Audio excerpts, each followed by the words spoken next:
Bueno, bajo este nombre genérico de partidos políticos, candidato y panorama electoral 2023, vamos a dialogar por un tiempo con Javier Soria, que es analista independiente, y con Marielo Chan, que es politóloga. A ver cómo lo ven ellos. Ya aparecen nombres y partidos. Así que nada mejor que traer una visión externa para que nos digan lo que ven, lo que todavía no ven, lo que presienten, lo que intuyen y el impacto que puede tener en las elecciones. Yo quiero arrancar con una pregunta, un comentario y una pregunta a la vez. Cualquiera pensaría que es demasiado temprano, demasiado rápido para empezar a hablar de elecciones en el 2023 cuando nos encontramos que en agosto 2022, pero nosotros sabemos que en realidad todo esto empieza mucho antes. Pero lo que sí quisiera preguntarles a los analistas si es demasiado temprano para hacer una radiografía rápida de en dónde nos encontramos hoy, quiénes son los principales candidatos, quiénes son los partidos que se están moviendo con mayor fuerza. Bienvenida Marielos, bienvenido Javier. Arranque Marielos con esta respuesta, comentario. Buenas noches, Claudia, Pedro y Juan Luis, qué gusto tenerlos, ser parte de su programa esta noche. Yo quiero iniciar con un tema que posiblemente lo hemos dejado de un lado, que tiene que ver más con logística que en sí con los candidatos, y voy a después responder tu pregunta, Claudia. Creo que el tema de transporte público va a ser un tema muy importante que no lo hemos discutido mucho con respecto a su relación en el día de la votación, ¿verdad? Hay que recordar que el financiamiento es algo muy importante para los partidos políticos porque les asegura pues la exposición en los diferentes vallas, la presencia fiscales en las mesas de votación y además también poder trasladar a sus posibles votantes a los centros de votación. La inexistencia de un transporte público hoy le hace más fácil el camino a esos partidos que van a tener esa capacidad de financiamiento porque ellos van a poder trasladar únicamente a sus votantes, ¿verdad? Y alguien que está como la ciudadanía actualmente desapegado a lo que está sucediendo en la política y encima ponerle un costo más alto para ir a poder ejercer su voto, pues hace que también el ánimo para estas elecciones pues decaiga. Con el tema de los candidatos, yo te diría que tampoco es como que se esté generando mucha emoción de quiénes son estos nuevos candidatos o por lo menos haya una opción o dos que uno pueda considerar que son completamente diferentes a lo que ya hemos venido trayendo, ¿verdad?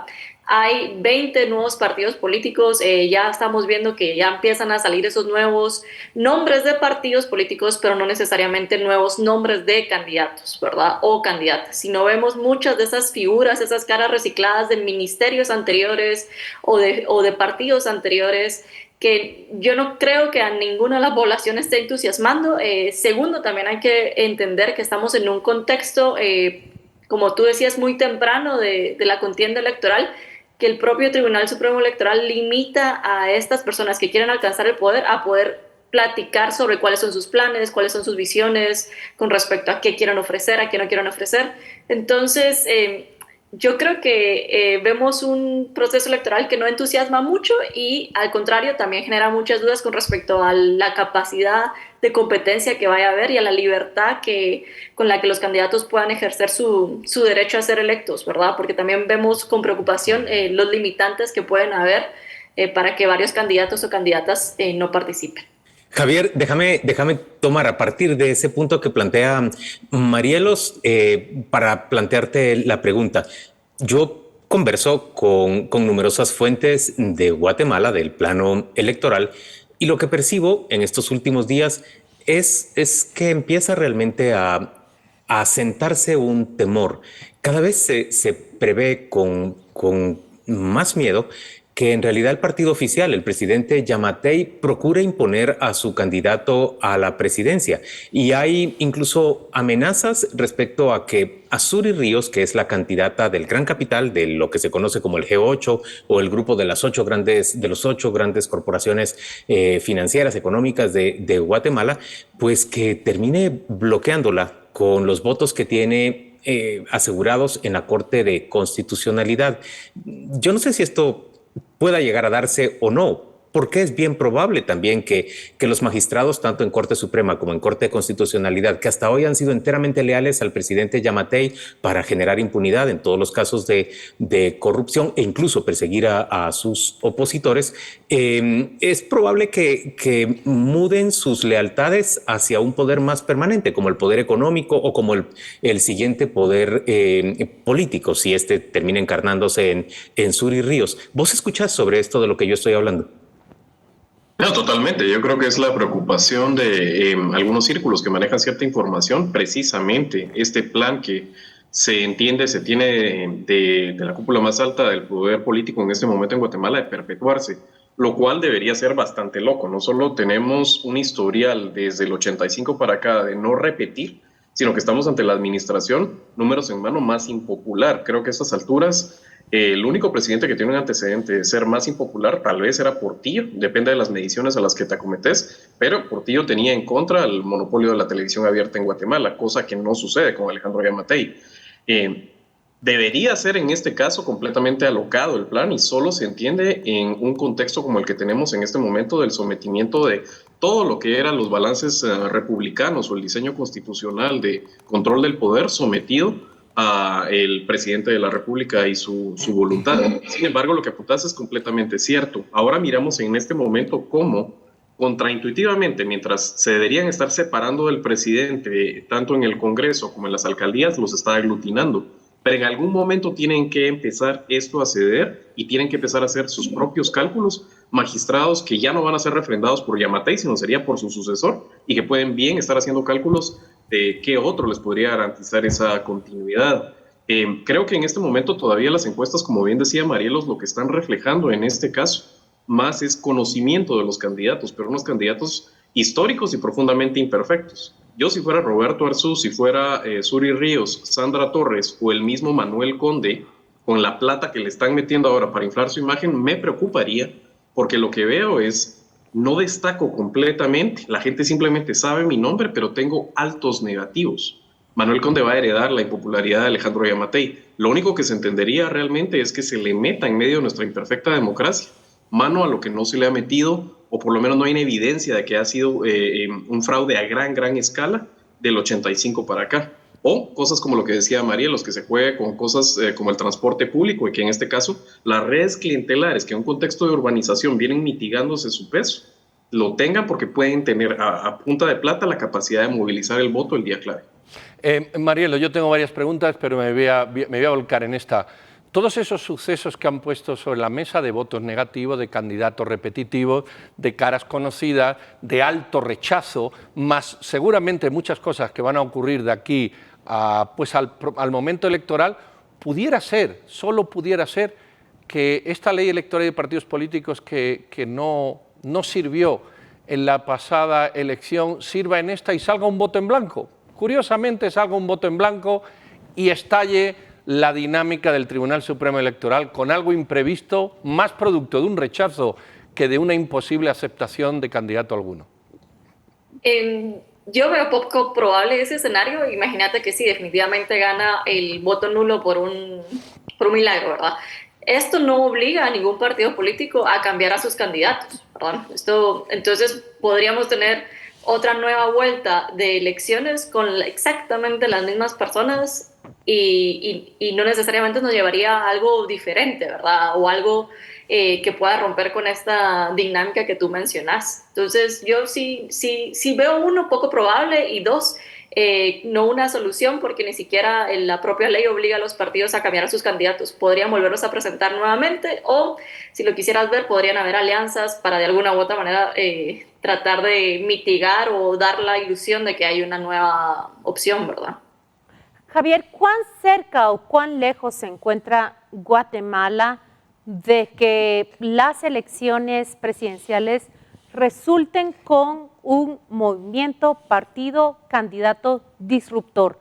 ¿Cuán cerca o cuán lejos está nuestro país? Qué difícil predecir eso. Cuando llega un fenómeno político de ese calibre, es porque lo tienes enfrente de la cara. Creo que el antecedente a nivel de Centroamérica es Bukele. Algunos le teníamos puesto el ojo en diferentes momentos de su carrera y vimos cómo despegó Bukele. Y aún en el momento de la emergencia había muchas personas que decían que una figura como él iba a ser incapaz de darle vuelta al tablero político en El Salvador como lo hizo. No tenemos en Guatemala de momento mapeada a esa persona. Lo decía Marielos en su primera intervención, los candidatos fuertes que se vislumbran en este momento han corrido anteriormente o han hecho administración pública.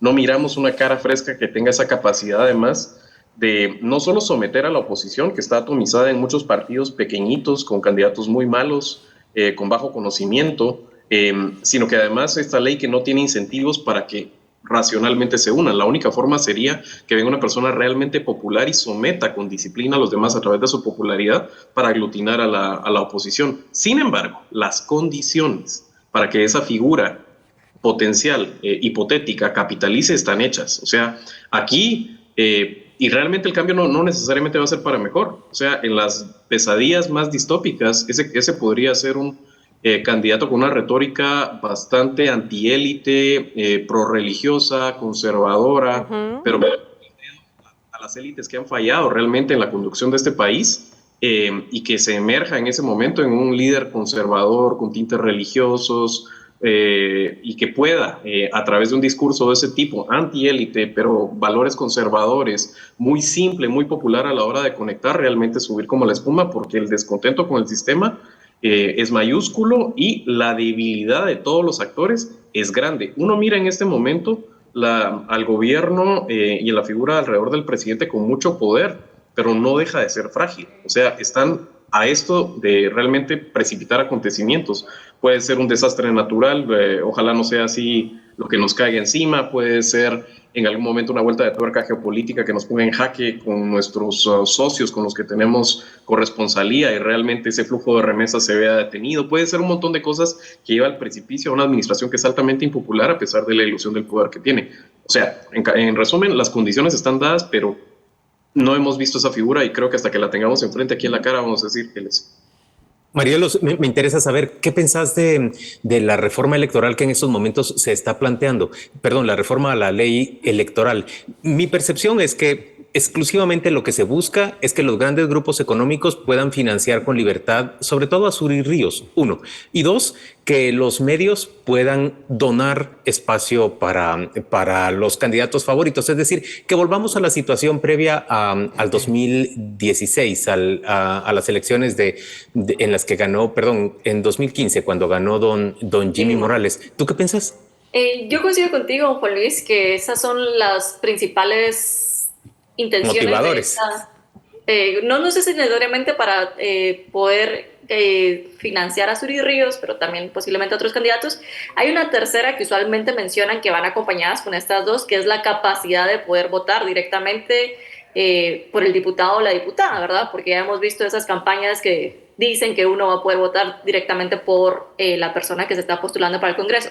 Hay que ser claros con esto, que si esta ley fuese aprobada, esa modificación no aplicaría para estas elecciones, sino aplicarían hasta para la próxima, ¿verdad?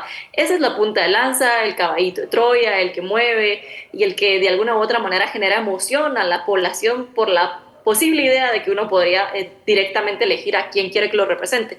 Pero la realidad es que para estas elecciones, aunque esto pasara, esa no sería posible esa modificación para este 2023. Entonces lo que nos deja es de lo que tú decís, ¿verdad? Que es posiblemente abrir la puerta para que no solo los grupos grandes económicos de poder puedan financiar a un partido o a una candidata en particular, pero también otros grupos que sabemos que han tenido una gran influencia en partidos políticos, ¿verdad? Muy bien. Otros grupos no lícitos. Don Javier Soria y doña Marielo Cham, muchísimas gracias por vuestra participación, muy amable. Feliz noche y un placer saludaros. Gracias, buenas noches. Gracias. Un gran gusto verlos. Hasta luego. Que estén bien. Chao.